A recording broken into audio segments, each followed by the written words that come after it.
Bueno, pues buenos días, yo soy Ángel Rafael Martínez Alarcón y vamos a compartir con ustedes esta materia de educación para adultos.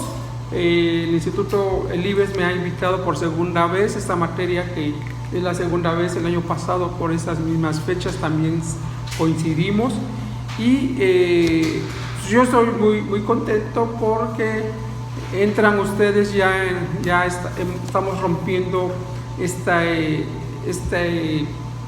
encierro que nos produjo la pandemia del COVID-19 desde el marzo de 2020. Espero que se la hayan pasado bien en su casa, que no hayan tenido problemas familiares de difuntos, y estamos saliendo de esa pandemia y estamos haciendo el recuento de los daños, ¿no? La gente que no tuvo la oportunidad de superar esta pandemia, y seguramente nuestro sistema tenemos un sistema algo diferente, que logramos no estar contagiados. Ustedes son hijos de la pandemia casi, ¿no? Empezaron sí. Entonces imagínense encontrarse físicamente, en conocer a los compañeros, a sus profesores. Fue muy cansado trabajar con la tecnología. A mí se me hizo cansado teniendo mi computadora, mi laptop, y ahora mi computadora no agarra el Zoom, y he trabajado ese fin de semana por Zoom con mi telefonito, ¿no? Y qué pesado es estar en un aparato. Pero bueno, vamos a trabajar educación para adultos en un momento bien interesante en la historia de la humanidad. Que se cae y yo que lo... Entonces ya no sé. La historia del siglo XXI está llena de transformaciones.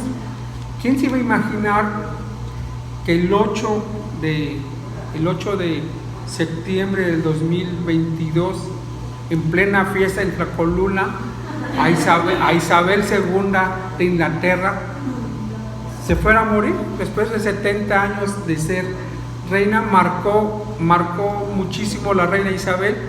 Dices, ¿yo qué? Yo estoy en México, nosotros no somos monárquicos, pero si hiciéramos un análisis, hasta en las modas, en las mujeres, los sombreros, las pamelas y la chaquetina, la señora marcó tendencia mundial desde Inglaterra, y que se haya muerto a los 70 años de haber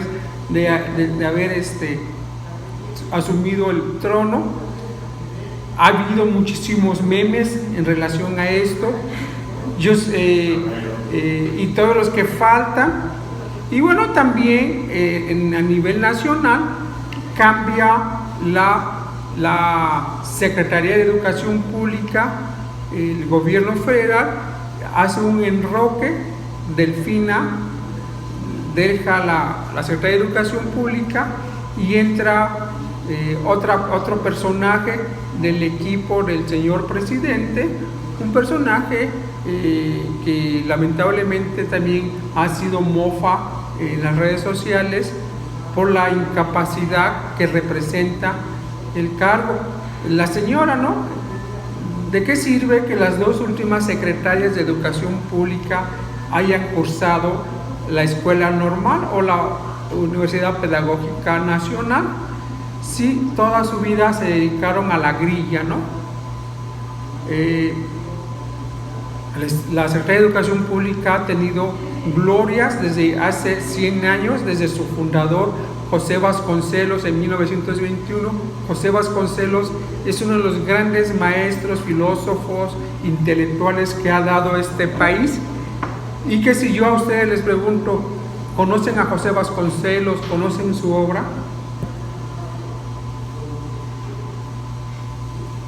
El silencio, no lo tomen de culpabilidad. ese silencio tiene casi de 90 años que el Estado mexicano le ha impuesto a una de las grandes glorias de los intelectuales, como es José Vasconcelos. Seguramente de esa sabrá dónde nació José Vasconcelos. José Vasconcelos nace en Oaxaca en 1883 y murió en 1959. José Vasconcelos es un hombre que nace en Oaxaca, pero su papá es empleado de telégrafos y lo cambian de Oaxaca a Paso del Norte, en el norte del país, y José Vasconcelos se va a formar en Estados Unidos y finalmente es un joven muy brillante. Va a ser el secretario particular de el presidente Francisco I. Madero. Funda un círculo, los Ateneos, y en 1921, en la posrevolución, el presidente Álvaro Obregón lo va a designar como el primer secretario y fundador de la Secretaría de Educación Pública. Es un país que está saliendo de la revolución, es un país que ha tenido 1 millón de muertos y que durante 10 años la vida se interrumpió, la vida productiva. Y bueno, José Vasconcelos, el pecado que cometió fue en 1929. José Vasconcelos, junto con Francisco I. Madero, junto con Venustiano Carranza, estaban en contra de los militares que estuvieran en el gobierno. Hoy el gobierno ha dado técnicamente un golpe de Estado y el gobierno que iba a meter al ejército a los cuarteles, hoy México está secuestrado constitucionalmente por los militares. Entonces José Vasconcelos no creía que no era prudente que los militares siguieran gobernando este país.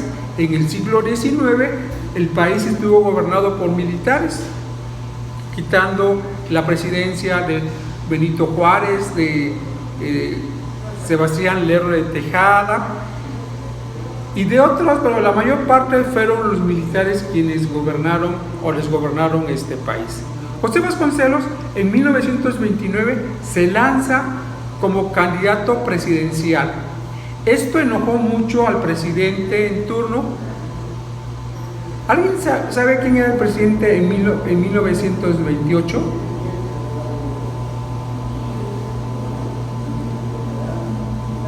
Bueno, esto es lo que menos importa, porque ustedes son pedagogos, no son historiadores, ¿no?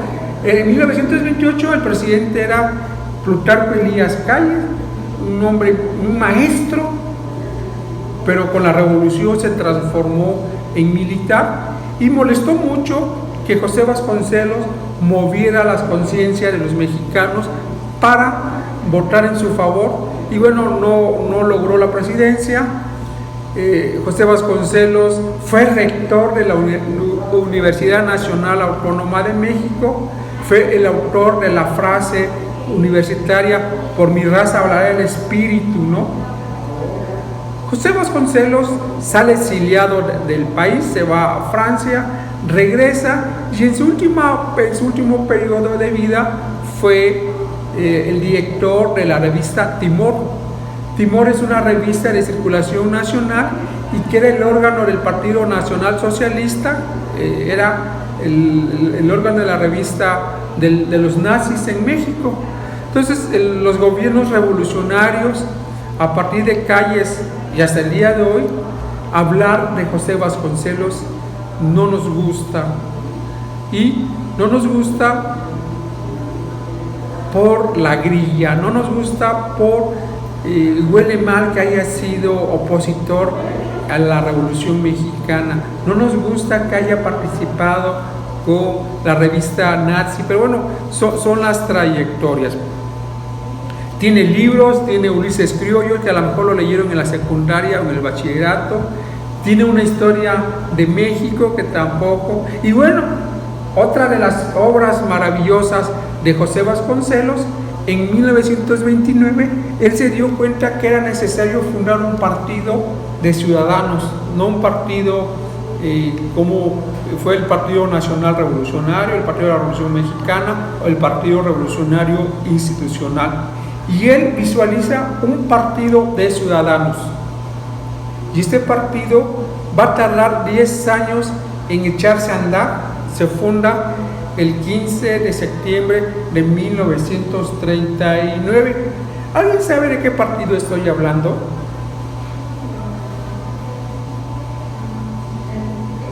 No, el PRI se fundó 10 años antes. ¿Quién de ustedes ya es mayor de edad y ha ido a votar? En la boleta está dividida. ¿Y qué partido aparece primero? El PAN. El PAN aparece en primer lugar porque es el registro más antiguo, que viene de 1939. Luego aparece el PRI. El PRI ha cambiado en 80 y tantos años de nombre.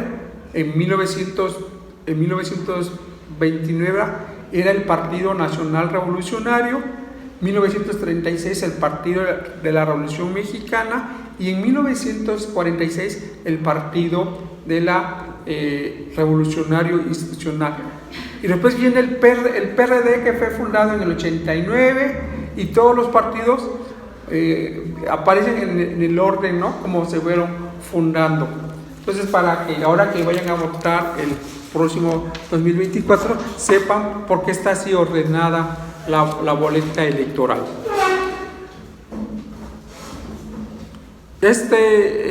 Yo los invito a acercarse a la obra de José Vasconcelos Calderón. Es uno como los poetas malditos, ¿no? Este es un intelectual maldito que la Revolución Mexicana lo ha marginado. Yo tenía muchas esperanzas que hace 20 años, con los gobiernos de la transición de Vicente Fox, que ganó en el 2000 con el Partido Acción Nacional, o el presidente Calderón, sacaran de ultratumba, que se diera a conocer más el pensamiento filosófico de José Vasconcelos, y no fue así. El presidente Vicente Fox lo único que hace es construir una biblioteca y la llama Biblioteca José Vasconcelos en la Ciudad de México. En la Secretaría de Educación de Veracruz hay un programa José Vasconcelos, pero es un intelectual vigente, es un filósofo político que hoy, por cierto, su único hijo es senador de la República por Morena, un señor que toda la vida vivió bajo el amparo del priismo. Es un hombre muy culto, es un hombre que habla francés, inglés, que estudió piano toda su vida, que fue diplomático de carrera, y ahora anciano es alabador de López Obrador. A mí me da mucha pena con una mente brillante que no necesitaba él se hubiera mantenido. Les digo esto porque ayer o antier metió un documento contra Lili Telles por sus declaraciones en contra del presidente de la República, y vamos a ver polémica. Entonces, José Vasconcelos inaugura la Secretaría de Educación Pública en 1921, era presidente Álvaro Obregón, y hasta el día de hoy la Secretaría mantiene 101 años de operar. Ustedes, toda su documentación académica ha sido regulada por la Secretaría de Educación Pública, independientemente que si esté en una escuela pública o en el caso de aquí, que es una escuela privada. Todo está normado por la Secretaría de Educación Pública. También es interesante ahora este nuevo ciclo escolar que estamos iniciando, 2022-2023, porque la Secretaría ha anunciado una reforma educativa una reforma educativa muy rara porque regularmente las reformas educativas se echan a andar en el segundo año de un periodo presidencial, y aquí ya estamos, gracias a Dios, faltan 2 años para que termine el sexenio, y es una reforma muy rara porque además en el sistema educativo mexicano ahorita están vigentes 3 planes, ¿no? El del 2013, el del 2017 y el del 2022.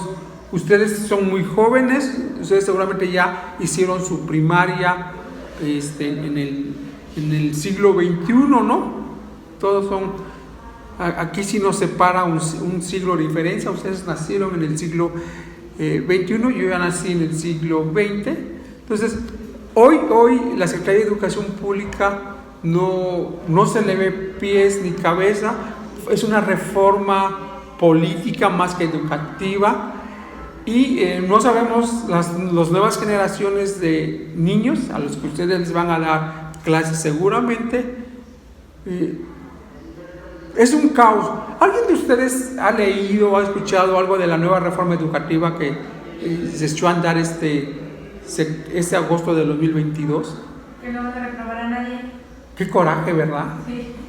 Que ya no va a haber grados, que ya no va a ser primera fase, segunda fase, y es un revoltijo, es una copia de los modelos en Cuba, de Venezuela. No ha habido claridad. Yo soy amigo del diseñador de la reforma educativa, Max Arriaga, que ahora es el director en la Secretaría. Yo pensaba que el presidente López Obrador lo iba a nombrar secretario de Educación, es un doctor en filología, pero bueno, vamos a transitar en el caos. Yo no quisiera decir esto, yo quisiera decir, vamos a transitar en una reforma educativa para el bienestar de los jóvenes, y que los jóvenes aprendan inglés y que se inserten en la economía. Mundo no, creo que ellos quieren que aprendan náhuatl, que se inserten en la economía del trueque. Japón acaba de hacer otra reforma educativa acorde al siglo XXI, y nosotros estamos pensando todavía en Cuitlagua, en Cuauhtémoc, en Huitzilopochtli. Entonces, entiendo que ustedes ya son ciudadanos del Estado mexicano y que tienen su preferencia electoral o política, muy respetable, pero eso no implica que tenemos que ver que la situación educativa es muy lamentable, que la educación sea un botín político y económico de los gobiernos del color que quieran, ya sea Acción Nacional, al PRI o... Entonces, esto quiere llegar, que educación para adultos es una subdirección de la Secretaría de Educación Pública que apenas tiene de creada como institución, como política pública del Estado mexicano, tiene 42 años. Bueno, ustedes son muy jóvenes, ¿no? Pero en 1980-81 el presidente de la República, José López Portillo, crea el Instituto Nacional de Educación para Adultos. Y en el transcurso de estas 8 semanas vamos a desarrollar vamos a ver la historia de esta política pública de educación para adultos. Luego se transfiere a las entidades federativas este ejercicio de educación para adultos. Cada estado va a tomar su nombre. Aquí es Instituto Veracruzano de Educación para Adultos, y bueno, sus oficinas están en Américas. La coordina un sociólogo, el doctor Amezcua, un destacado sociólogo que muchos años fue catedrático de la Facultad de Sociología, que fue director de la Facultad de Psicología, de Sociología en Humanidades, y que por amiguismo y amistad con el actual gobierno lo designan director de Educación para Adultos. y a ver si lo logramos entrevistar, a ver si es lo malo de los gobiernos, que el gobierno municipal, estatal o federal, no importan los perfiles. Si eres amigo del presidente, del gobernador o del presidente municipal, te designan el puesto, ¿no? No importa que hayas vendido garnachas y tu amigo es el gobernador y te pone como director de alguna biblioteca, pues no importa, no importa. Este es el problema del Estado mexicano, que no hay una profesionalización de carreras, ¿no? A ver, tu perfil es para tal puesto, y aquí el amiguismo, y eso ha sido tema de este gobierno, del anterior y de hace 100 años. Y bueno, ustedes y yo somos afortunados que nuestras familias nos hayan dado el don de la educación. Para nosotros leer y escribir no ha representado más que alguna formación desde el hogar y toda la cosa, pero todavía hay millones de mexicanos en el siglo XXI que no han tenido este privilegio por miles de razones, porque naciste en la sierra, que no hablan español, porque la pobreza, las limitantes y la pobreza, que es el discurso oficial del actual gobierno. Y sí, López Obrador ha cumplido fielmente esta cuestión de crear más pobres, ¿no? 4 millones de pobres se han incorporado a la dinámica en los últimos 4 años, cuando el discurso era combatir la pobreza.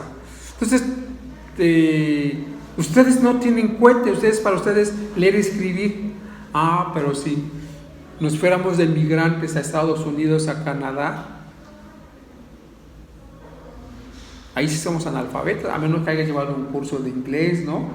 Al menos que tuvieras nociones gramaticales, y a lo mejor pero hay miles y miles de mexicanos analfabetas que cruzan el río Bravo, se van a trabajar y son doblemente analfabetas, ¿no? Analfabetas en su país, analfabetas en la Unión Americana. Y hoy nosotros en el siglo XXI habemos otro tipo de analfabetas, ¿no? Los que no estamos manejando las nuevas tecnologías. Yo soy un profesor egresado con 30 años de experiencia. Para mí, mi espacio vital es el pizarrón, el GIS, el borrador. Ahora con la pandemia nos impusieron conectarnos a la tecnología, y como buen chavorruco yo presumía, tengo mi Face, mi Twitter, mi Instagram, mi canal. Claro, yo las tecnologías, las redes sociales las ocupaba muy bien para chismear, ¿no? Para subir la foto a mi Instagram, a mi Face, y aquí estoy con el rector, o aquí estoy echándome unas chelas. El Twitter para ver la vida política. Pero ya con la pandemia, cuando nos dijeron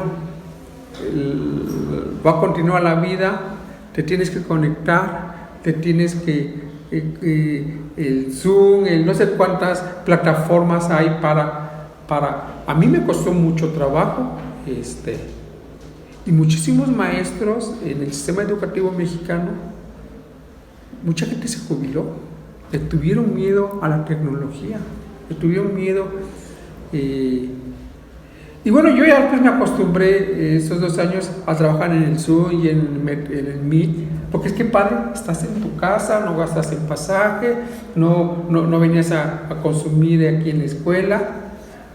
Me ponía mi camiseta, mi camisa, a veces de sangró, me ponía mi corbatita y mi saquito. Anduviera yo en calzones, en pijama, en short, nadie lo iba a notar.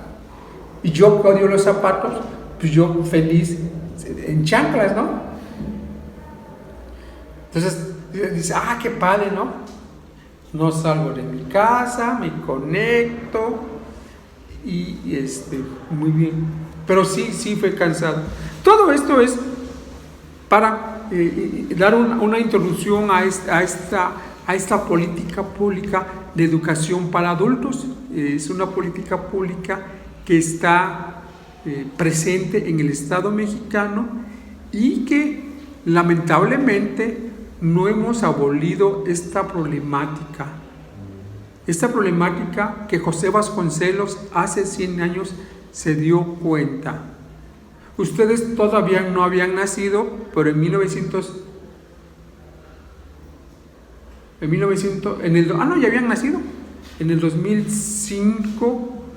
2004, el secretario de Educación del gobierno del gobernador Miguel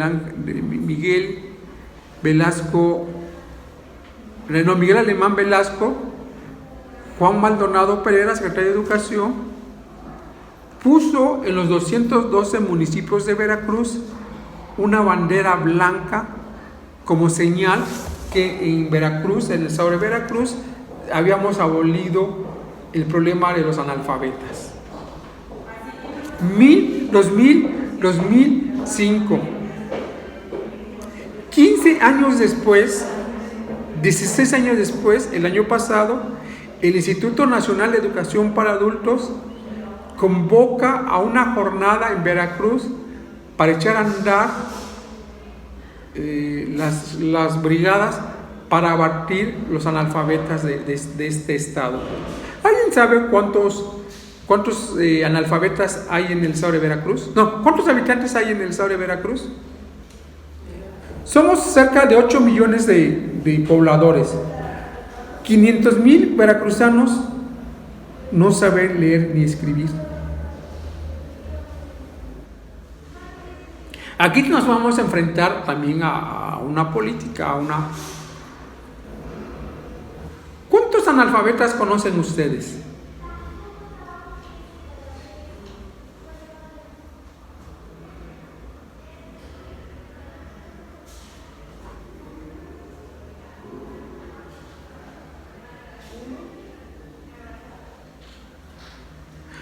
Porque ser analfabeta no es sinónimo de ser tonto, ¿no? Yo conozco gente analfabeta muy brillante y que han hecho dinero. Saben 3, 4 palabras y saben sumar y restar. Y hay gente, empresarios, que mi respeto, ¿no? Que no hubo la necesidad de esa transformación. Y que ahora, en los últimos 40 años, hay una institución que a mucha gente le da la oportunidad de esta limitante. Yo no sé si es ilimitante pero bueno, la gente que sabe leer, que se han incorporado a los programas para sacar su primaria, para distinguir la A y los números. Pero también no les hemos preguntado a los analfabetas. Tú requieres dar el brinco de analfabeta a alfabetizado. Muchos te dicen que no, que ellos ya se han encontrado los mecanismos para sobrevivir. Espero que ustedes, como yo, tomen el servicio urbano. Y en el servicio urbano es muy en la parada. Tú sabes la gente que no sabe leer porque pregunta. ¿Y este camión pasa por el IBES? No pasamos por Revolución o por Ávila Camacho. Es que yo voy al IBES. Pues te dejo en el aro y se sube, ¿no? Y como dice la voz popular, ¿no? Preguntando se llega a Roma, ¿no? Entonces,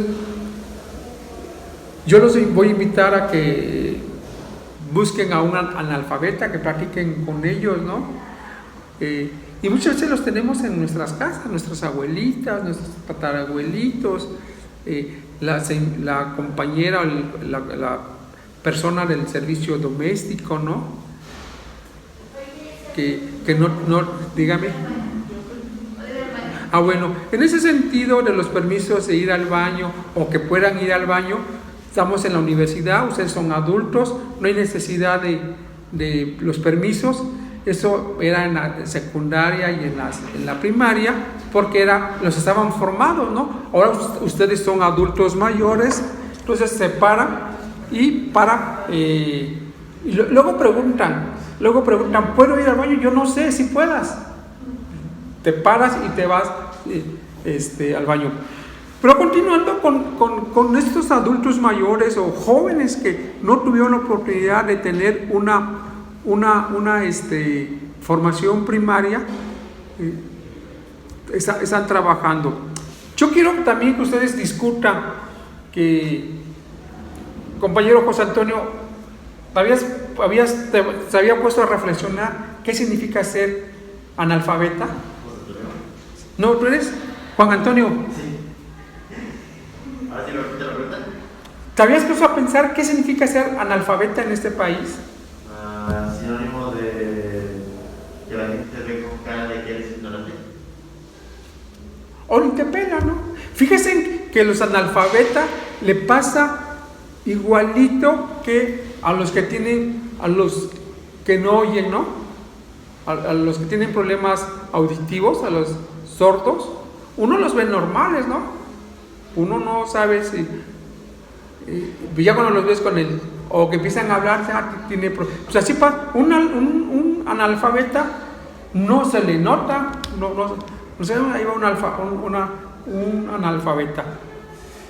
Sí, sería una situación. Alejandra, ¿en Oaxaca se nota más? Digo Oaxaca porque Oaxaca junto con Veracruz compartimos una gran diversidad de grupos de pueblos originarios, ¿no? ¿En Oaxaca se notaría más ser analfabeta? Yo creo que los lugares como más arraigados o más chiquitos, porque hay muchas comunidades, entonces yo creo que a lo mejor ahí es un poco más difícil, como que todos tengan la oportunidad de acceder a la educación institucional. Muy interesante. Un analfabeta institucional tiene una limitación que no sabe leer y escribir, porque tiene unas habilidades, tiene un conocimiento, tiene otra cosmovisión. Y vamos a pensar en el caso de los pueblos originarios, pues ellos estaban allá sembrando, cuidando su parcela y comerciando. Pero bueno, Ana Guadalupe Velasco Rodríguez. Joana. ¿Eres Joana? Joana. Ok, perdón. Así, digamos. ¿En Tlacolula usted ha detectado analfabetismo?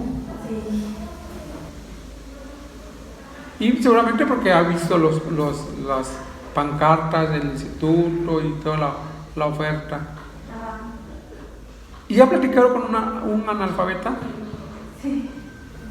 ¿Y cómo se platica con un analfabeta? Se platica común y corriente, ¿no? Sí. Y ya si tú le dices, no, pues yo estoy leyendo la última novela de no sé quién, pues ya me dices, yo no sé leer, ¿no? ¿Y en Jico? ¿Quién es de Jico? Fue el año. Entonces, vamos a iniciar, vamos a discutir, a leer, vamos a ver películas, vamos a ver esta necesidad de ustedes como futuros pedagogos. No sabemos si vayan a parar en el Instituto Veracruzano de Educación para Adultos. Hay programas, hay la creación de círculos para los analfabetos, y esto nos puede ampliar su visión, ¿no? Estar ahí con el tema.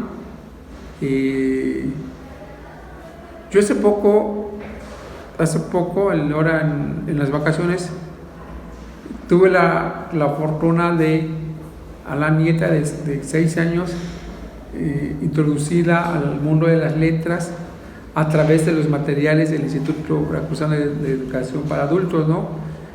y fue una tarea interesante. Pero bueno, una niña de 5 o 6 años pues no tiene el problema. Imagínense lo que significa para un analfabeta, primero reconocer la necesidad que tiene de aprender a leer y escribir, ¿no? Ese es un gran reto, ¿no?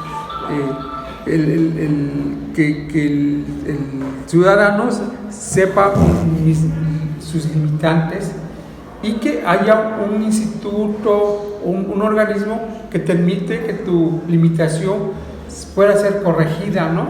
Así como los alcohólicos, pero tienen que reconocer que son alcohólicos y que tienen que dar un primer paso para ir a los alcohólicos anónimos, a los... Sí, claro. Y decir, bueno, imagínense lo que ha de significar para un adulto mayor tomar la decisión de ir a los círculos, a la formación, tomar las 3 o 2 horas diarias para las clases. Y hay gente que lo hace y hay gente que logra su certificado de primaria a los 80 años, ¿no? Qué brillante, ¿no?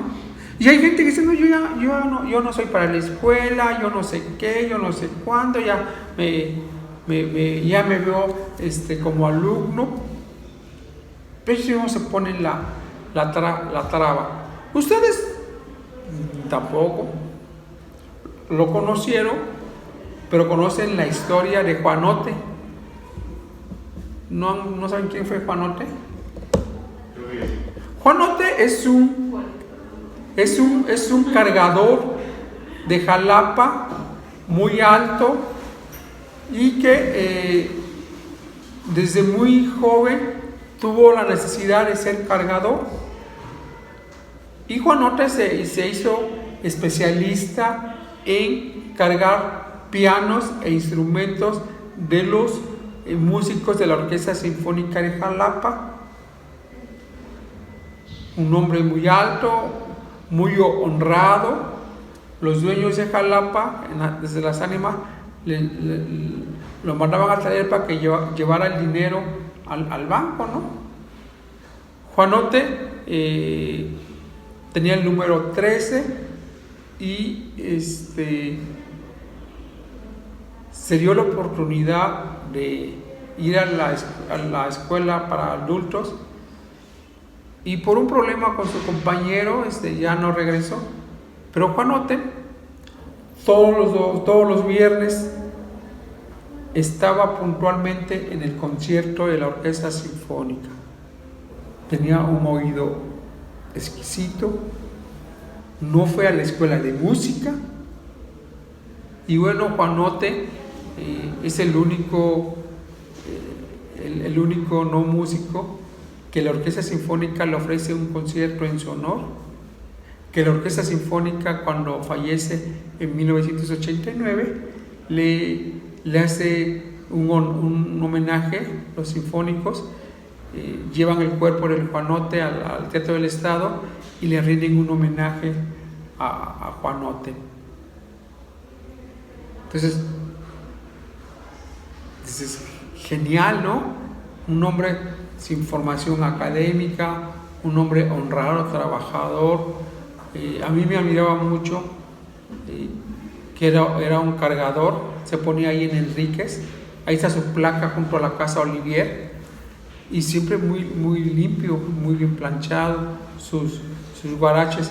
Busquen en YouTube el documental Juanote, el Juanote creo que sí. Y bueno, ustedes son chavos y seguramente conocen los antros. Hay un antro que se llama el Juanote, ¿no? En memoria del Juanote. Contradictorio porque el Juanote fue un hombre muy sano, no fue hombre de vicio, ¿no? Fue un hombre que trabajó.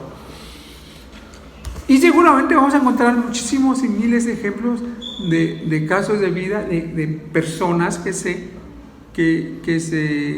dijeron sí a la alfabetización. Y vamos a regresar al pasado. José Vasconcelos, como secretario de Educación Pública en 1922, hace una cosa extraordinaria. Edita millones y millones de libros que se van a repartir a lo largo y ancho de la República Mexicana, que se le van a repartir a todos los mexicanos. Se editaron los clásicos griegos y latinos, y son unos libros verdecitos y que se repartieron a todos los mexicanos en ese momento. ¿Y qué creen? La Secretaría de Educación Pública ahí se dio cuenta que el 80% de los mexicanos eran analfabetas. Imagínense el gastazo que se hizo. No hubo una auscultación a ver quién sabía leer y escribir, ¿no? Esto me recuerda a un caso también fabuloso que yo siempre lo pongo de ejemplo. El Che Guevara, el revolucionario que perseguía homosexuales y mataba a gente que no estaba en favor de la revolución cubana, cuando lo hacen ministro de Economía de la República Socialista de Cuba, va a negociar a Moscú y los rusos le venden al Che Guevara docenas de tractores para quitar la nieve. La primera gran negociación del Che Guevara con los rusos fue comprar tractores para quitar nieve. ¿Cómo? ¿Nieva en Cuba? Hasta el día de hoy en Cuba no ha nevado. Han pasado 60 y tantos años y ahí están las maquinarias. Vean, vean lo glorioso que la gente tiene al Che Guevara o a José Vasconcelos.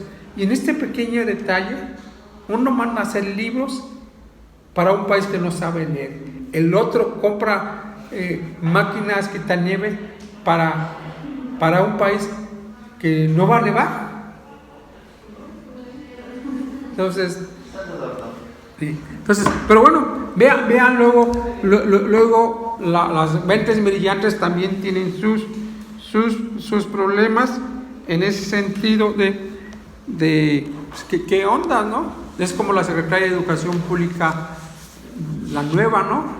Leticia Ramírez, que sí vieron la declaración, ¿no? Que le preguntan cómo le van a enseñar a los niños de segundo año de matemática.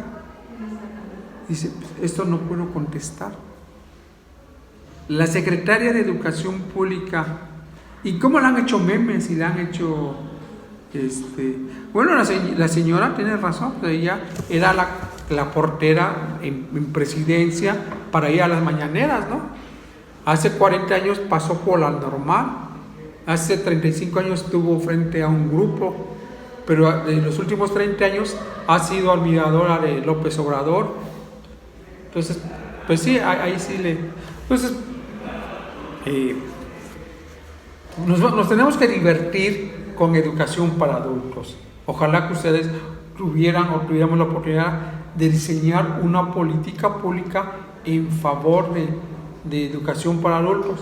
Ahora yo creo que es más fácil, ¿no? Con tanta tecnología, hoy ya seguramente los círculos de lecturas o si el adulto mayor tiene un dispositivo, se pueda conectar a los trabajos de formación para que la gente sepa leer y escribir. Yo fui director de la biblioteca de la ciudad, la 1092. ¿Alguien sabe dónde está?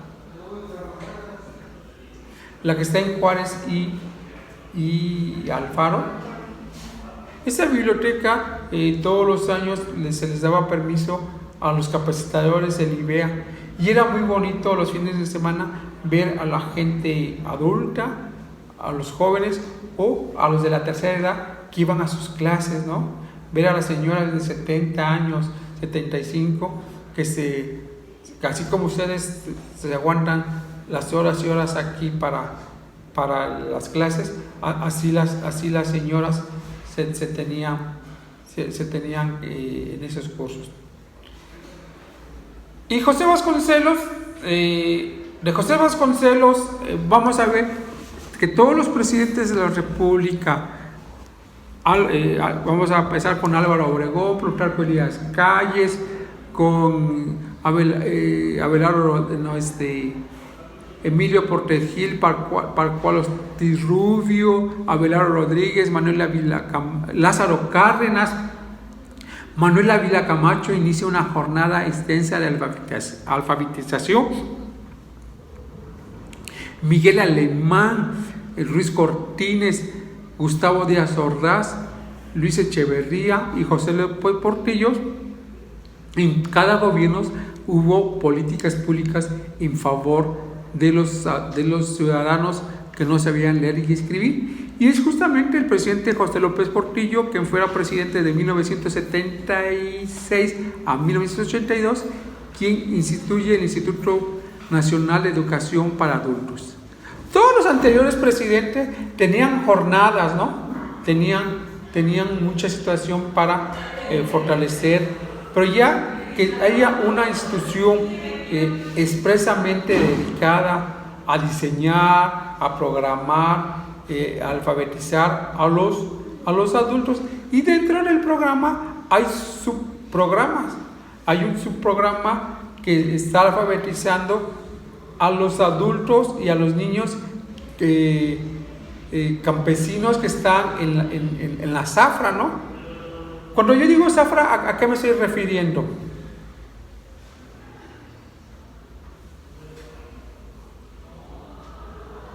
Zafra es el periodo en que se corta la caña y que hay campesinos migrantes que van de zafra en zafra con sus familias. Cortar la caña no es fácil. Ahora que se tomen su cafecito y le echen su cucharada y media de azúcar, piensen lo que significó que para nosotros llegara ese grano de azúcar. Piensen que hubo un sembrador, hubo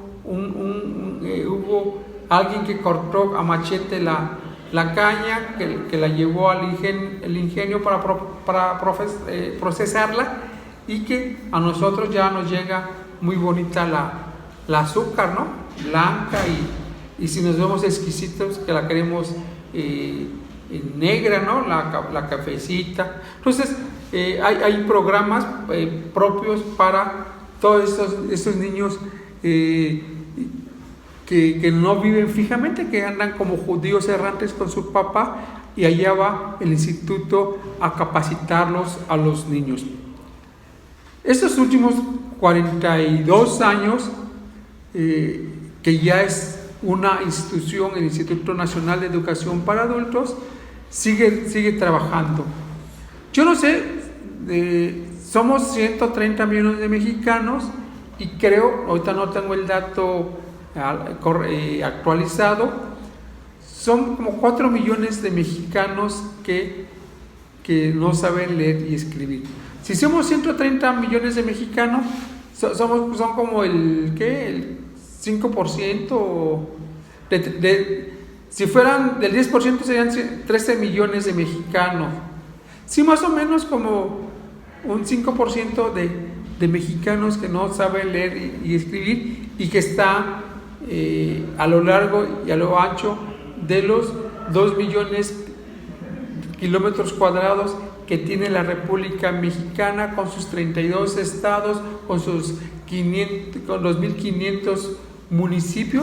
Entonces, imagínense detectar a este contingente de 2 millones de mexicanos que no saben leer y escribir. Si a ustedes les dieran la oportunidad de adoptar a un analfabeta, ¿lo harían? ¿Adoptar como enseñarle? Claro que se les tiene que dar una capacitación, ¿no? Dar una capacitación para que ustedes puedan capacitar y ver la magia que significa saber leer y escribir. Hagamos un ejercicio, compañera de Jico. ¿Usted recuerda su primer año de primaria cuando la maestra le enseñó a leer y escribir? Más o menos. Más o menos. Yo lo recuerdo muy bien porque hace 50 años no había derecho para los niños. Y también me tocó la letra con sangre entra, ¿no? Coscorrones y ¿Usted se acuerda que su maestra que le enseñó a leer y escribir? Yo ya salí del kinder leyendo. Mire, pero a ver, ¿se acuerda de esa? Del preescolar. Sí, del preescolar. Cuando salí. Sí. Más o menos. Y sí, bueno, ya ustedes, ya la educación básica ya empieza desde el preescolar, pero en mis tiempos no era obligatorio que nuestros padres nos mandaran al kinder. Y mi kinder, yo me acuerdo que fue puro jugar, ¿no? Ya en la primaria ya empezamos a agarrar el lápiz y toda esa situación. ¿Usted se acuerda de cómo aprendió a leer y escribir? La verdad no. ¿Usted se acuerda? Me acuerdo de cuando empecé a escribir. ¿Usted se acuerda? Yo sí me acuerdo que mi mamá la maestra no tanto nos ayudó. Mi mamá me compró un libro que se llamaba Jugamos a leer y todas las tardes me ponía a hacer ejercicio. Yo me acuerdo muy bien porque fíjense que el primer año la profesora había que leer un trozo de una lectura y para comprobar que ya estabas leyendo. Y llegó el viernes y a mí me tocaba y ya el lunes continuaba y yo vi clarito qué lectura me iba a tocar. Entonces todo el fin de semana me la pasé letreando y toda la situación. Llega el lunes y la santa maestra cambia de lectura. Entonces la que yo me había aprendido con comas y acentos y puntuación, yo no sé si le dio la hoja y me puso una que yo no había leído y ahí fue donde reprobé mi primer examen de lectura y comprensión. Pero no por burro, sino yo me dije, no, me toca. Luna, dame una luna, porque la que me dice se me fue a la laguna, que viene en el libro en español, que era un verso pequeño. Dije, no, esta me toca el lunes. Y sí, pero el destino me jugó una mala jugada. Pues nos tenemos que divertir con educación para adultos. Tenemos que diseñar alguna estrategia para este siglo XXI. Hoy la educación y todo es el presente y el futuro, ¿no? Nuestro futuro ya es a corto plazo, a 5 años. ¿Ustedes en qué tiempo estarán titulados? ¿En 2 años? Año 8 veces. Ya van a ser licenciados en pedagogía y a buscar trabajo, hacer las tesis y tener un proyecto. Y, ¿por qué no? Si hay esa vocación para trabajar en la educación para adultos, seguramente se abrirán los espacios. Yo estoy muy cercana a un proyecto que se llama Universidad Popular Autónoma de Veracruz. Seguramente muchos de ustedes la han escuchado, la UPAV. La UPAV nació en el 2006 en el Instituto Veracruzano de Educación para Adultos. El director del Instituto Veracruzano de Educación para Adultos, el maestro Guillermo Zúñiga, cuando el gobernador Herrera Beltrán lo designa como director, el maestro Zúñiga se da cuenta que los capacitadores del IBEA no sabían cómo educar, cómo enseñar cómo alfabetizar, y se crea la carrera de educación para adultos. Educación para adultos, yo fui parte de esa primera generación, era que el capacitador tuviera una formación adecuada para formar a los adultos. No es lo mismo ser maestro egresado de preescolar, de ser maestro egresado de la normal para primaria o secundaria. Cada etapa tiene sus técnicas para educar.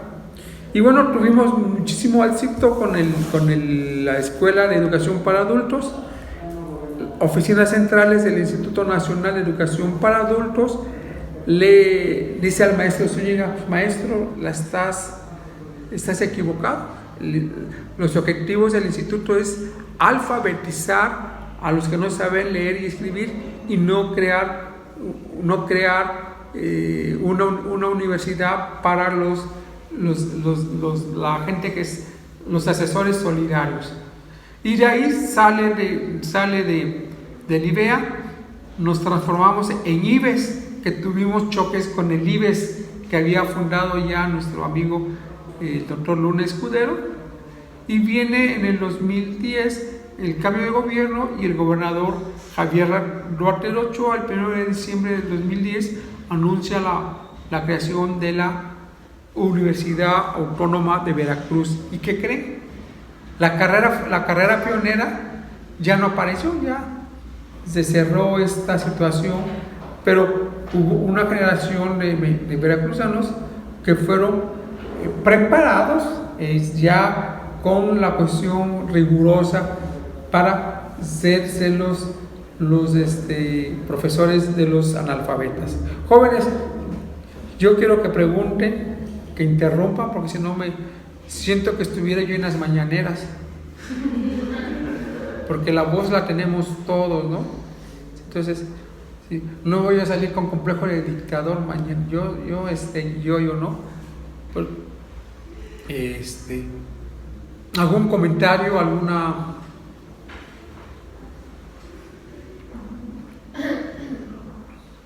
Si fueran presidentes de la República, ¿ustedes qué decretarían para este problema?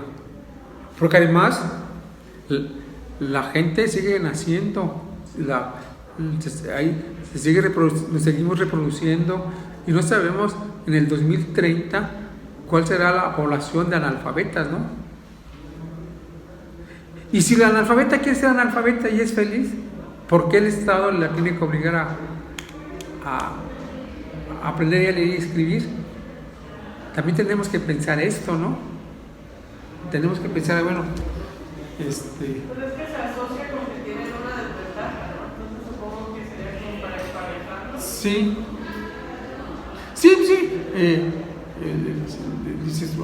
Aquí yo les platiqué que en el 2005 el secretario de Educación, en una política populista, para decir: en Veracruz no hay analfabetas, vamos a poner las banderitas blancas, ¿no? Y en todos los municipios veía las banderitas blancas como símbolo de que en este estado ya no había analfabetas.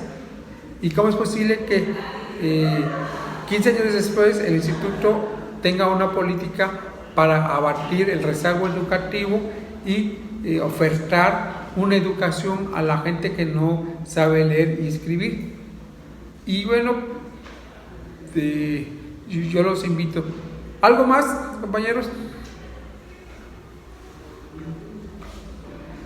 Y si nosotros hiciéramos el currículo de nuestros abuelos, tatarabuelos, que les podríamos preguntar, muchos de nuestros abuelos tuvieron primaria elemental, es decir, la primera elemental era de primero a tercer año, donde la educación que ofertaban a estos ciudadanos era saber leer y escribir, y las 4 sumas, ¿no? Las 4 mecanismos de la aritmética: multiplicar, dividir, sumar y restar. Si ya querías terminar tu primaria y pasar a la terminar superior, eran 6 años, ¿no? Ahora obligatoriamente son 6 años, pero muchos adultos, sobre todo en la primera mitad del siglo XX, muchos adultos con la primaria elemental se la rifaron, ¿no? Hicieron su vida y supieron ganar. Y además son geniales los analfabetas, desarrollan muchos instintos, ¿no? Es muy difícil que a un analfabeta te lo quieras transear con el dinero, ¿no? Saben el valor de las monedas, saben los cambios, ¿no? Y si no lo saben, lo preguntan, ¿no? Tienen noción del dinero, ¿no? Bueno, hasta yo que soy alfabetizado tengo noción del dinero, ¿no? Pero no fácilmente a un compañero analfabeta te lo puedes cotorrear. Vuelvo a insistir, estos 100 años de la Secretaría de Educación Pública, estos 40 años del Instituto Nacional de Educación para Adultos, pareciera que ha fracasado, ¿no? Y yo no sé cómo lo noten ustedes. La Revolución Cubana, la Revolución Nicaragüense tuvieron grandes estrategias para alfabetizar a sus ciudadanos. El modelo cubano del proceso de alfabetización es crear jornadas y que todo el mundo sepa leer y escribir, y una cuestión hasta de solidaridad, ¿no? Y también los nicaragüenses montaron toda una estrategia y a capacitar, ahora sí como dicen, a gran escala, ¿no? Y hay muchísimos testimonios. Nosotros, yo creo que la idea del Instituto Nacional de Educación para Adultos que formuló José López Portillo recogía toda la experiencia de casi de 60 años de campañas de alfabetización, que se invierten recursos, que se hacen propagandas y ya están los resultados. Yo no sé cómo se llama la directora de Educación Nacional para Adultos actualmente, pero yo no la veo presente. El año pasado se hizo toda esta situación de pues que vamos a abolir los analfabetas. ¿Alguien se imagina alguna política pública que sí funcione? Ustedes son jóvenes.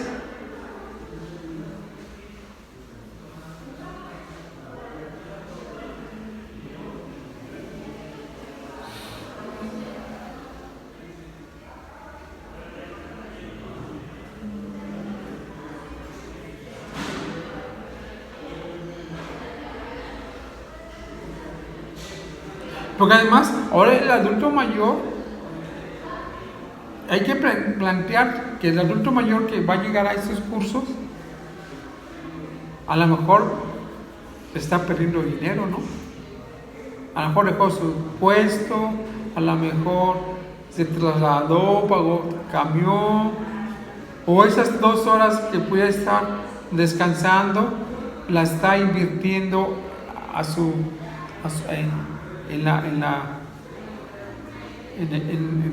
en formarse, ¿no? En aprender a leer y escribir. Sería algo así como un tipo de apoyo también en el aspecto económico como el que algunos jóvenes tienen. Sería interesante, a ver, eres analfabeta, yo he estado, te voy a dar tu beca, ¿no?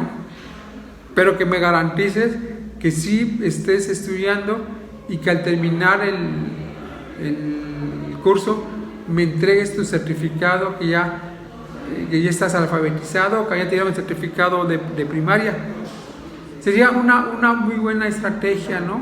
A mí se me hace que es una estrategia, bueno, porque finalmente todos nosotros andamos atrás del billetín, ¿no?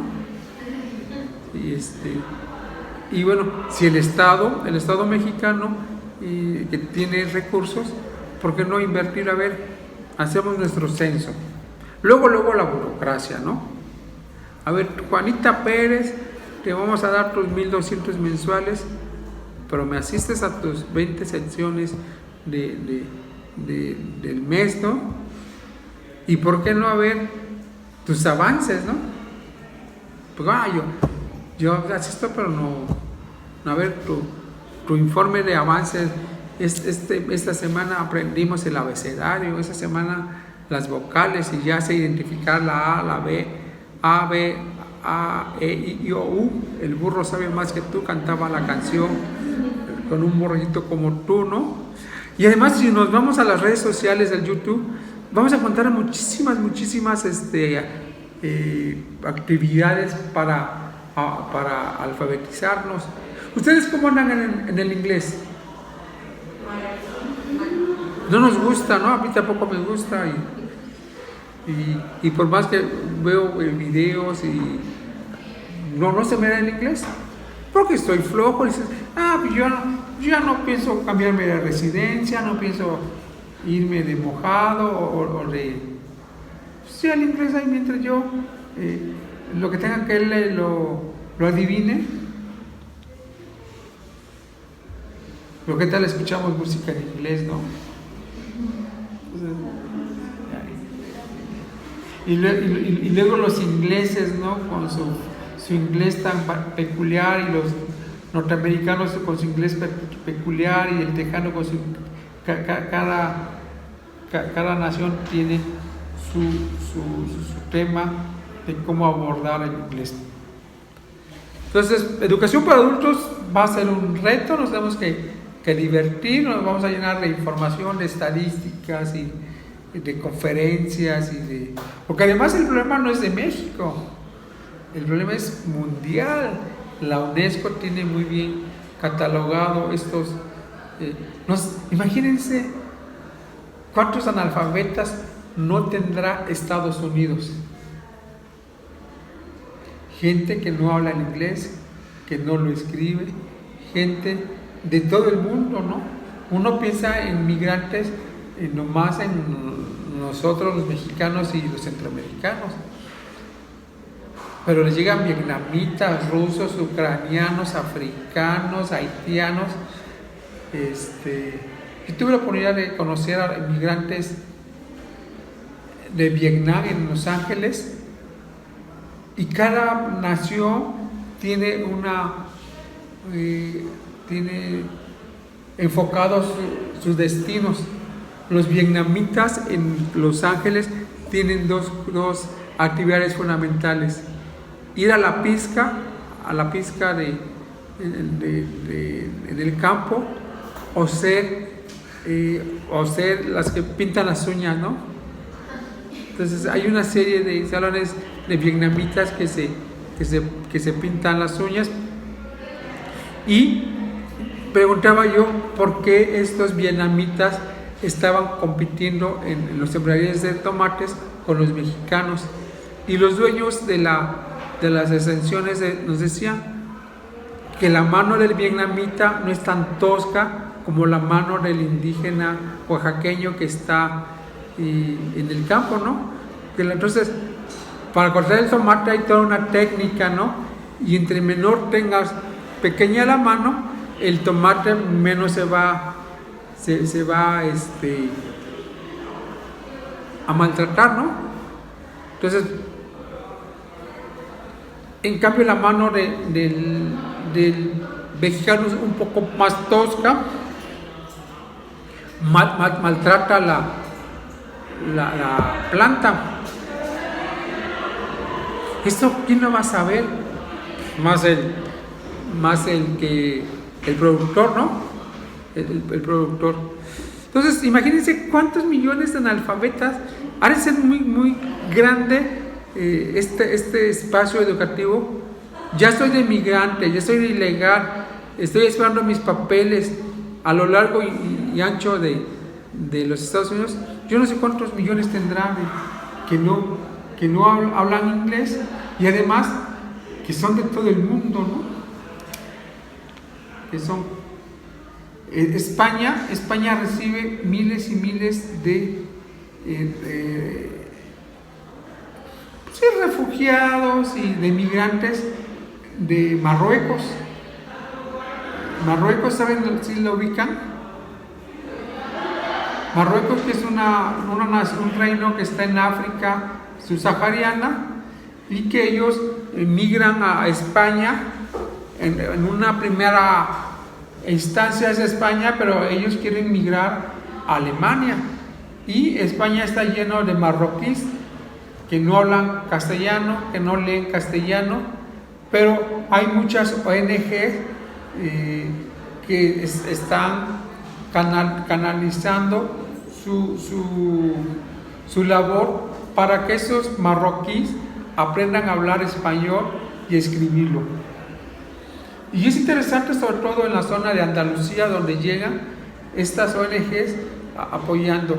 Nosotros no tendríamos que tener también algo para los miles de analfabetos de este país. Aquí nuestra migración son centroamericanos, hablan la misma lengua, pero ellos no quieren vivir en México, ellos quieren vivir en Estados Unidos. Entonces, ahora imagínense el problema que hay en Francia, los miles y miles de africanos también que emigran para un mejor mundo. Los que están en Alemania, es España, Alemania y Francia, en las naciones donde los africanos quieren migrar para vivir. Y luego tenemos otras nacionalidades, ¿no? Los chinos que están por todo el mundo saliendo para esto.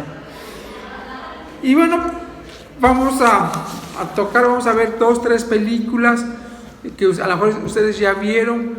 No sé si ustedes conozcan una película clásica del cine mexicano de Cantinflas, Mi Profesor. Sí. Entonces vean cómo el Estado mexicano ya en los años 60 dice, tengo que hacer una película para darle la importancia a la educación, ver lo importante que es, lo importante de la escuela, del docente. Hay otra, el maestro Simitrio,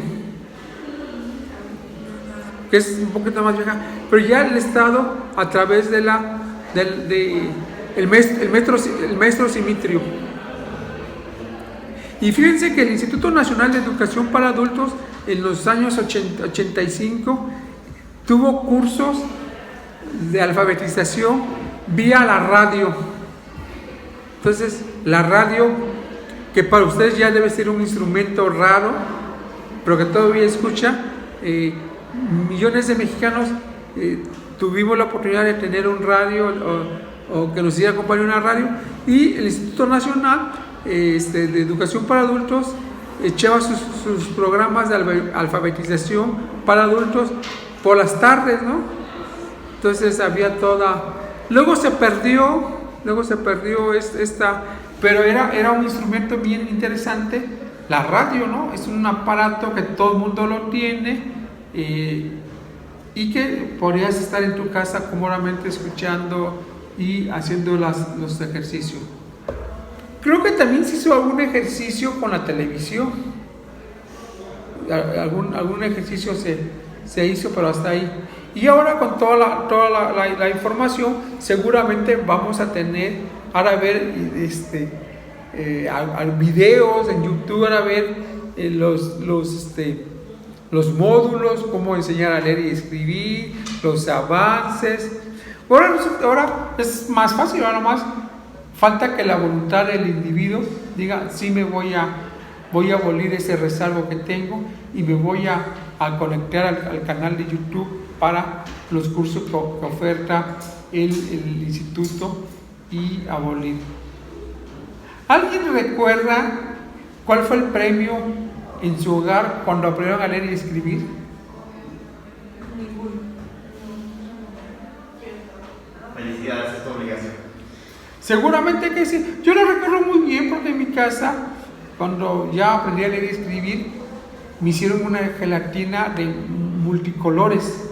Imagínense, hace casi 50 años estaban de moda las gelatinas de multicolores. Era blanco y yo sí me acuerdo muy bonito de que dijeron a mis papás, ya sabes leer y escribir, ahí te va a partir la gelatina esas Claro que en 1976, 74, tener una cámara fotográfica no es como ahora, ¿no? Hoy nosotros tenemos en nuestro celular, tenemos miles y miles de imágenes, ¿no? Pero yo me acuerdo ese día de que vi que valía la pena el esfuerzo de aprender a leer y escribir.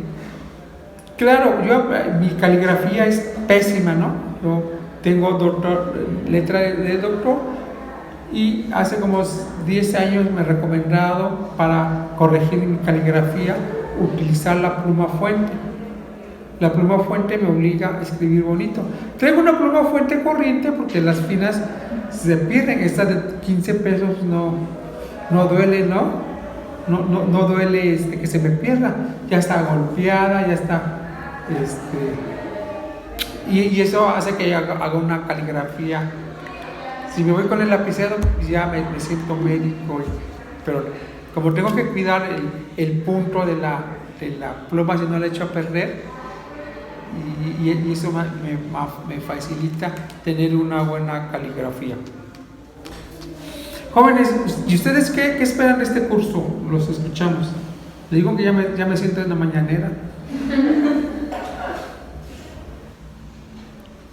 Pues yo creo que ahora sí, en general, a tratar con adultos, porque creo que hasta ahora en la carrera se ha enfocado mucho en lo que son los niños.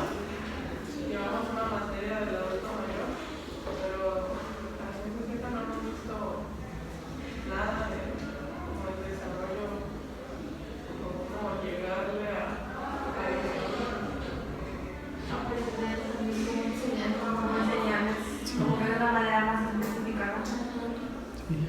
Sí, el adulto mayor que ustedes van a tratar es gente que ya viene formada y que traen un cúmulo de haberes y de sabiduría.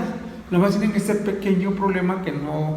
Yo ayer en la UPAP me llegó una señora, 75 años, que toda su vida deseó estudiar, pero en el rancho con el papá, pues el papá nunca les dio la oportunidad de esto, porque la mujer nació para la casa, para ser madre, para cuidar a los hijos, y contaba su historia de la negativa del papá. Se casa, la negativa del marido, y ella acaba de terminar su prepa, ya mandando al marido, poniéndole en su lugar, y inicia su carrera, ¿no? en psicología. Y dice, yo ya no tengo las habilidades, se me pierden muchas en la memoria, pero yo no voy a dejar, no voy a dejar de perseguir un sueño que siempre tuve de niña, ¿no? Y sí, se le notan pues ya los que somos adultos mayores ya luego no oímos bien. ¿Y qué dijo? ¿Y qué pero lo que es la voluntad, ¿no? Sí. Mi papá no quiso, mi mayor no quiso, pero ahora ya la adulta mayor, yo sí puedo y voy a morir con mi título de licenciada en. Sí, también mucho tiene que contar con el apoyo. Tuve otro alumno en la carrera de naturopatía, un hombre con mucha sapiencia en la herbolaria, y se inscribió en contra de la voluntad de los hijos, hizo un par de semestres, y los hijos se burlaban del papá. Ya está viejo, para que vas a hacer ridiculeces. Ajá. ¿Cómo?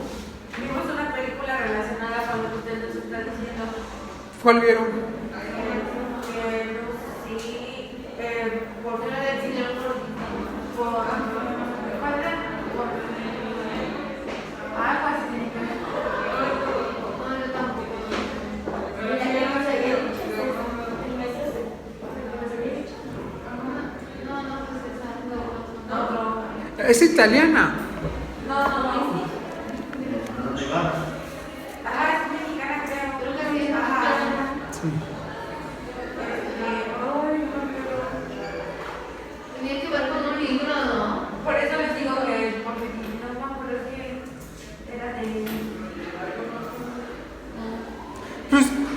así habrá casos de, ¿cómo es posible que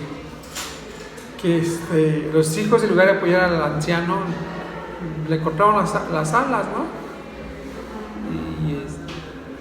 Y otro caso que me acuerdo de una mujer, ahora es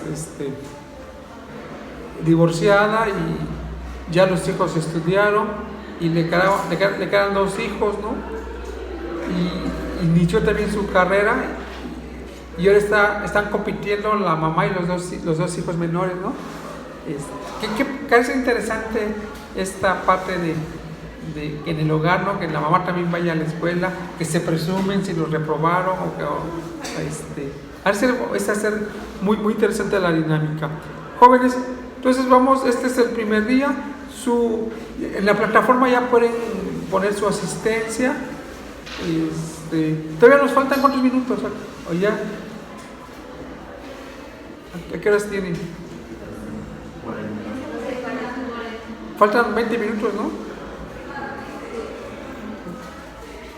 Sí, ¿verdad? Salimos a la...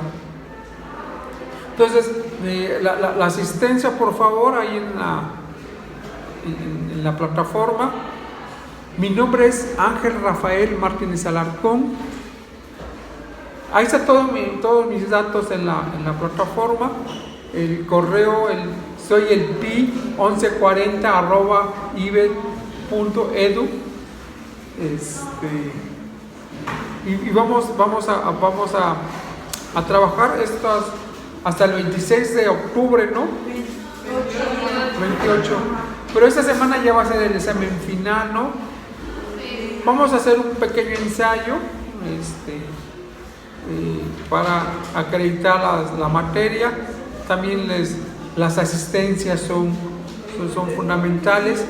Y por favor pregunten si hay que me tengan que interrumpir, me pueden interrumpir me pueden interrumpir, ¿no? Porque finalmente es cierto que les llevo un siglo de diferencia, pero ustedes tienen otra experiencia en la vida, ¿no? Ustedes tienen una experiencia muy interesante a través del manejo de las redes sociales. Todos seguramente tienen su Facebook, o su Twitter y su Instagram y ahí están. Ustedes ya son tecnológicos, ya ustedes todo lo que ustedes están viviendo, yo lo viví en los años 70 en la televisión del futuro. Y yo nunca pensé, cuando veíamos el hombre nuclear, y que el hombre nuclear tenía un teléfono en su coche, entonces, no te ponías no reflexionaba que era la señal que el futuro estaba por llegar, ¿no?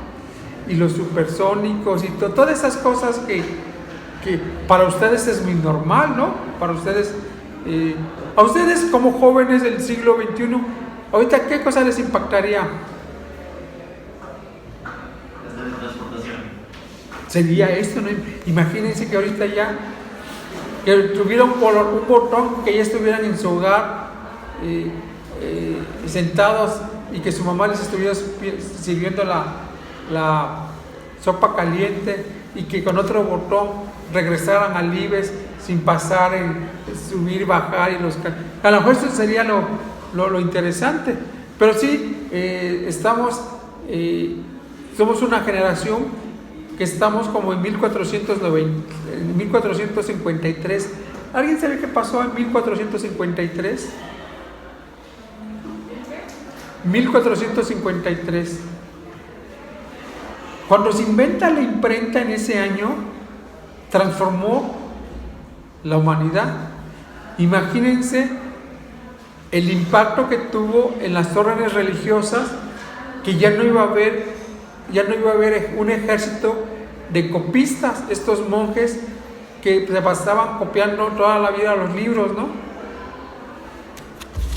Llegaba un libro y a copiar días, semanas, meses y entregar el trabajo. Hoy, en la captura, hoy con qué facilidad se hacen los libros, ¿no? Hoy nosotros Pero imagínense, hace 500 y hace casi 550 años, ¿y ahora qué vamos a hacer? Decían los monjes, los copistas, cuando Gutenberg diseñó la imprenta, y que ya no ibas a tener tu Biblia en pergamino, ibas a tener un documento, un libro que no se te iba a manchar, porque si el antiguo documento, si se oscurría, derramaba una gota, pues lo podría manchar el libro y correr las tintas. Ahora sí se tiene. Entonces, estamos en una era fabulosa. Yo como historiador, a mí siempre, no sé si ustedes se han preguntado que en qué época les gustaría vivir.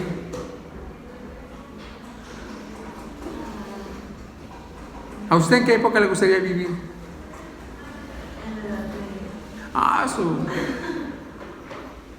Digo porque en la Edad Media el promedio de vida eran casi 30 años, ¿no? Una gripa te mataba, tenías que ir a... también no se bañaba. Sí. ¿A ti, compañera?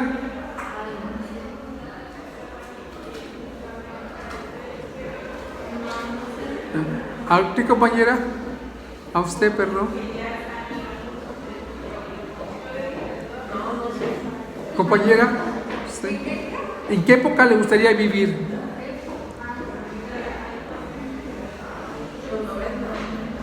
Bueno, está. Compañera. ¿A usted, compañero? Inglaterra de los 90. Mira. No sé, los 70, 60. Mira. Sí, esta pregunta es muy interesante porque yo, si me pregunta, yo estoy feliz con esta época. Porque es la síntesis de todo el pasado, ¿no? Hoy 12 de... Yo fui niño de los 70, adolescente de los 80, universitario de los 90, doctorante en el fin de siglo. Y ya finalmente, a mis 56 años, ya tengo la síntesis de todo. Claro que me gustaría vivir 100 años. Imagínense cómo va a ser el 2066, ¿no? No, va a estar feo porque ya no va a haber agua. ¿Cómo? Va a estar feo porque ya no va a haber agua. Efectivamente, es uno de los grandes problemas que la humanidad se va a enfrentar. Ya nos vamos a enfrentar a ese problema. Pero, y qué bonito que dice, a mí me gustaría vivir la Edad Media. Ya te pusimos nuestras objeciones, ¿no? Sí. Sí, claro. Y además, si eras de la realeza, pues vivías muy bien, ¿no? Pero si eras común y corriente, pues imagínate el ser siervo, que te casaran a los 12, que te casaran a la primera regla, ¿no? ¿Sí? ¿Cómo? Sí, claro, que ustedes hoy estén en una aula universitaria. Hace 100 años era impensable. Hace 50 años que la mujer trajera pantalones, y ahora ustedes ni se preguntan, ¿no? Ni discuten, se ponen los pantalones y no. Pero entonces vean todo lo que ha ganado la humanidad y todas las libertades que tienen ahora, ¿no? Tienen nuestras bisabuelas, qué capaz que tuvieran el chance de salir a estudiar, ¿no? Las preparaban para el hogar, para tener hijos, para ser buenas madres de familia. Bueno, hace 50 años en la escuela primaria, el niño que era de padres divorciados era así como el apestado.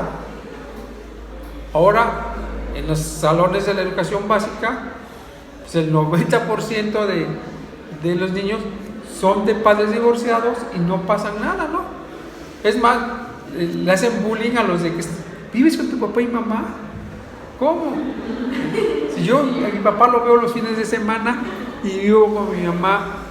Vean todos los avances que tenemos hoy este día, y los avances que vamos a tener. Hoy la tecnología, creo que cada 6 meses se está renovando, ¿no? Hoy el iPhone, mi iPhone de hace 4 años y es obsoleto al iPhone 14 que salió la semana pasada. Entonces, y si tuviéramos ahí pendientes cómo la tecnología va en avance. No sé si ustedes han escuchado hablar de la nanotecnología, que es la descomposición del átomo en su última partícula, y que ahora ya tenemos muchas cosas que se hacen en nanotecnología, desde la ropa, desde cómo controlar un cohete, desde esta partícula de la nanotecnología. Entonces, pues estamos en el siglo correcto, estamos viviendo. Yo choco mucho con mi señora madre, que nació en 1940, y tenemos choques generacionales, como ustedes chocarán con sus padres, ¿no? Que tendrán, y que como ustedes seguramente el día de mañana que sean padres van a chocar con sus hijos, ¿no? Porque las generaciones se transforman, ¿no? Cada generación que viene, yo no entiendo al Bad Bunny, no entiendo a Madum, a los nuevos cantantes. Yo me quedé con el Joaquín Sabinas y con la trova y con el José José y ¿qué pasa? También en la música, ¿no? Ya hay nuevas corrientes musicales que yo el reggaetón, así como que se oye padre la rima pero ¿y esto es música? Bueno, pues la gente la consume. Lo que sí me falta, y no he tenido la oportunidad, es sentarme un día a escuchar un álbum de el Bad Bunny,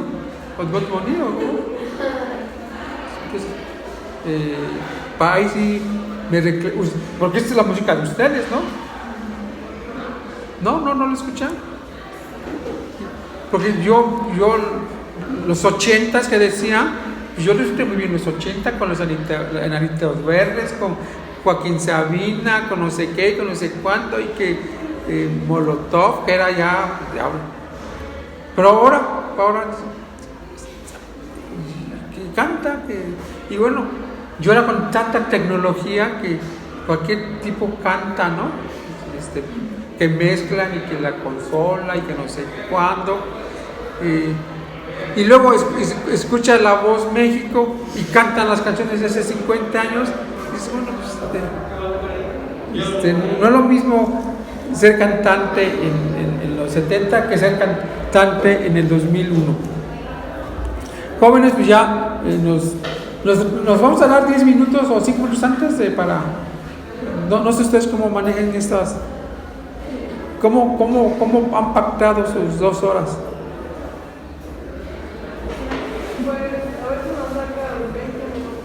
Ok, entonces, ahorita, por favor, su asistencia ahí en la página. Las 2 compañeros que vinieron no saben el motivo o causa. ¿Y si los conocen? Sí. Ok. Bueno, yo ya llevo aquí mi referente. Vino Alma Alejandra, Litsi Fátima, Ana Guadalupe, Joana, Juan Antonio, Mariana, Yolanda Michelle, Mariana, Mayra, entonces Mayra Yoselin. Es que finalmente el cubrebocas sí, a veces no se Nos vemos el miércoles, si Dios lo permite. Bueno, antes de que se vayan, a mí me gustaría que me nombraran por mi nombre, Ángel Rafael. Yo entiendo que estamos en la universidad y a mucha gente les fascina que le hable por los títulos, pero a mí sí me dicen Ángel Rafael. Lo siento que me hablan con respeto, pero porque tenemos que ir también cambiando nuestra relación, ¿no? De docente y estudiante. Soy Ángel Rafael y los vamos a llevar cordialmente, esperemos. ¿Eres el único hombre? No hay otro. Ok. Siempre en pedagogía son poco los hombres. Hasta luego. Hasta luego.